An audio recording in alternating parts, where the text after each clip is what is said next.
I know, I've already done a pseudo call-out video dealing with TJ, but this time it's different. This time, he's asked for it. Literally, he's asked for opinions and ideas on his current predicament, and I'm going to try to lend a helping hand. Well, I'm a snake, so maybe not a hand, but you get the point. Let's get on with the video.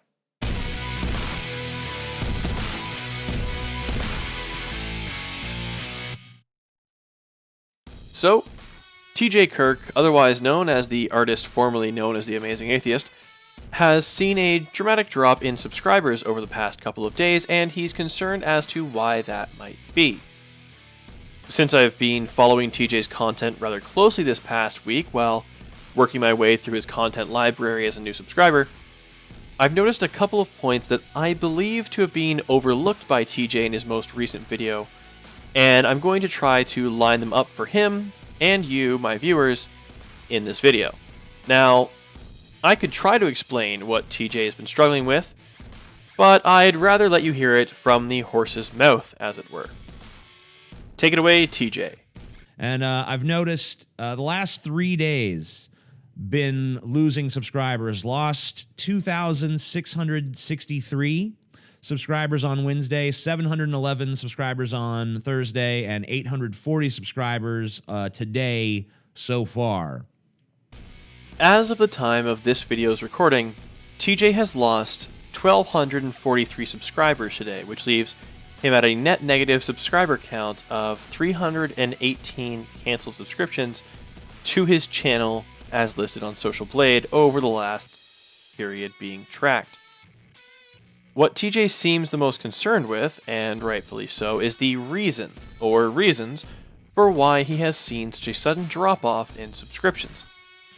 I should say, before going forward, however, that this 3-day loss only amounts to an overall loss of 0.43% of his total subscriber count.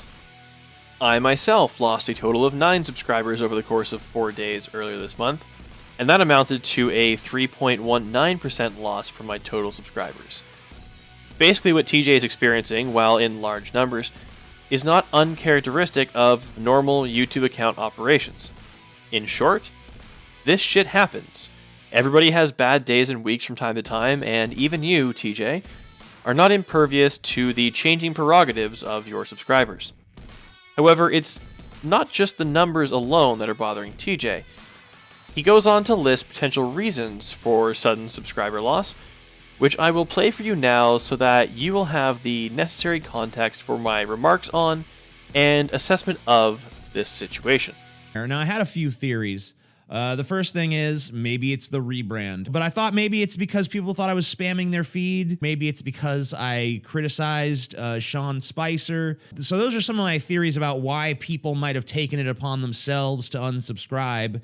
None of them really add up that much to me. If you've been following TJ's content over the last couple of weeks, I'd like to ask you, and please, if you have an idea that I've missed or you just think I'm wrong, leave a comment down below. I'd like to ask you if you've noticed anything that he's done to have, possibly, soured his rapport with his subscribers. TJ lists the rebranding from the Amazing Atheist to simply being TJ Kirk, creating a disconnect with his earlier subscribers, his criticism of Sean Spicer and the Trump administration possibly alienating Trump-trained fanboys, and the rise in canceled subscriptions coming from a perception that TJ is becoming subscription feed spam, and so perhaps that's why people are unsubscribing. Me? I have a different idea entirely. TJ, have you ever thought, possibly, that it's how you've begun treating your subscribers and general viewership over the past few days, and the lack of introspective ability that you've been demonstrating, that's caused this loss of subscribers? You've had an average approval rating of 94.63% over your last 10 videos, with a couple of standout underachieving videos in the likes column by way of your Sean Spicer is a Moron video, and your video on the concept of respect and what it means to you. There are roughly 13,000 views shared by those two videos with an average approval rating of 93.25%.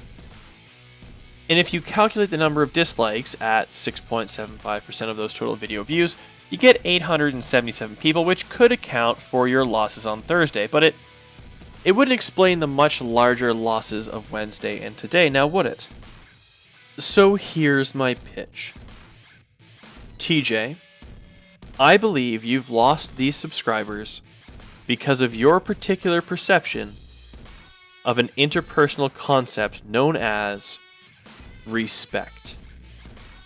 When it comes to respect of your viewers and in general, TJ, let me remind you that this is your stance, albeit a summarized one. Why do you imagine that your respect is such a valuable commodity? And it's like, who fucking cares? What is the fucking attachment to this currency of fucking respect? I mean, what happens to me when you rescind the respect? Do I have any more trouble sleeping that night? No. How does it affect me? How does it affect me? How does it affect you? How does it affect any of us? The currency of respect. Obviously you want to have respect for the people that you actually have to interact with in a real, tangible way. But in terms of this nebulous fucking internet respect from random fucking people, who gives a shit? TJ, I dare say that your subscribers give a shit. I dare to claim that you may have, in your oblivious rant about what appeared to focus more on the concept of courtesy than respect, alienated people who did respect you, and by that I am referring to the dictionary definition of the term, but had their perceptions of you changed by your attitude towards them. Essentially, TJ, when you asked the question... what happens to me when you rescind the respect? I believe that your audience, at least a contingent of them that you find to be of notable size, decided to answer you. And that, TJ, is why you should probably give a shit about the concept of respect. Another point you may have missed is that you did cover a very emotional topic recently in your video titled #Save Dina Ali and Spare Me Your Sanctimonious Nonsense, and you did so in a way that mischaracterized both the issue of public concern around Dina Ali's attempted escape from Saudi Arabia and the sentiments and motives of those in opposition to mass Muslim immigration. You see, TJ, you stated the following in your video on the subject, and I think this representation of yourself has, in no small part, contributed to this sudden drop in subscribers. You might even say it contributed to a drop in what is known as respect. So there's an issue that was actually brought to my attention by Crouten T, who normally is not a fan of Muslims immigrating to the West, but in this case, for some reason, there's an exception. Don't understand that. Maybe he can clarify that for me later, but I don't really give a shit about that right now.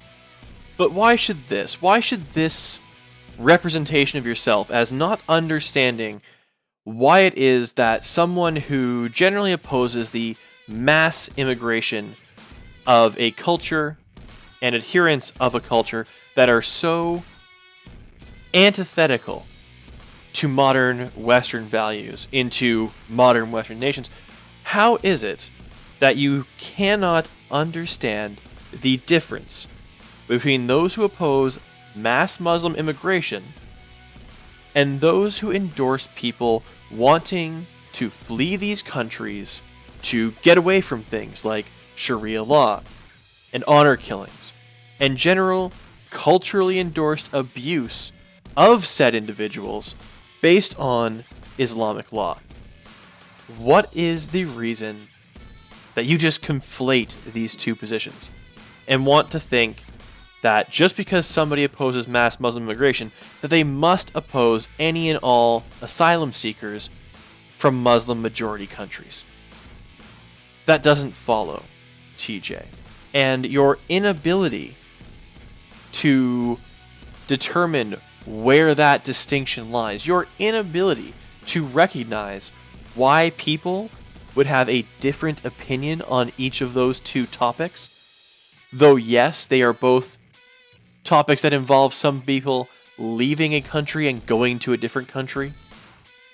It's a lot deeper than that, TJ, and I think it's important that you come to understand that difference, because if we want to see a reformation in Islam, if we want to see the endorsement or implied approval of Muslims in the West towards terrorist attacks that kill civilians, if we want to see these things fade into the annals of history, we are going to need to be able to use some shred of understanding to differentiate between those seeking to propagate and spread their ideology, their religious and politically intertwined ideology, and those looking to escape precisely that type of society. TJ, you no doubt know of Ayaan Hirsi Ali and her struggles, and how her recent tour of Australia was cancelled. You understand why Ayaan Hirsi Ali is such a wonderful person to have speaking from a pulpit, from a position of visibility. You no doubt understand why it is so important to have Muslim apostates, as it were, to have ex-Muslims and modern-day moderate Muslims speaking out against the more negative aspects of their religion, the violent aspects of their religious doctrine. You can't argue that. I suppose you could, TJ. I suppose there's some world in which you could claim that having people who oppose the violent, destructive tenets of Islam is a bad thing, that we shouldn't have them, and we shouldn't welcome anyone, and that no quarter should be given. No mercy shown to anyone who's ever at any point called themselves a Muslim. But I don't think you believe that. So why is it that you could oppose the violent tenets of Islam, and presumably not want them to become commonplace in the West, and yet still be able to look at people like Ayaan Hirsi Ali and welcome them into Western societies where they can educate people, where they can have an impact on Islam's perception as a whole, and on the greater ability for people in the West to understand cultures that we are so far removed from? Now, TJ, you go on in your video about this loss of subscribers to postulate that perhaps it's a big YouTube conspiracy, unsubscribing people from your channel, and you mention this friend of a friend of yours, or your friend's girlfriend, a female acquaintance of some variety, who says, yeah, I was totally unsubscribed from you. And yes, we know that this happens. People get unfollowed from other accounts. People get unsubscribed on YouTube for a litany of reasons. It could be that YouTube's algorithms just thought they were a bot account, thought there was some suspicious activity. Who knows? But there's always the aspect of Hanlon's razor we can apply here, that never attribute malice when stupidity or thoughtlessness will do. Well, TJ, I'm going to refrain from attributing malice on YouTube's part to your drop in subscriber numbers, and choose rather to ascribe thoughtlessness and a certain modicum of stupidity on your part to being the cause of this drop. Because although I was concerned about your ability to perceive important distinctions between major concepts like mass Muslim immigration and saving asylum seekers.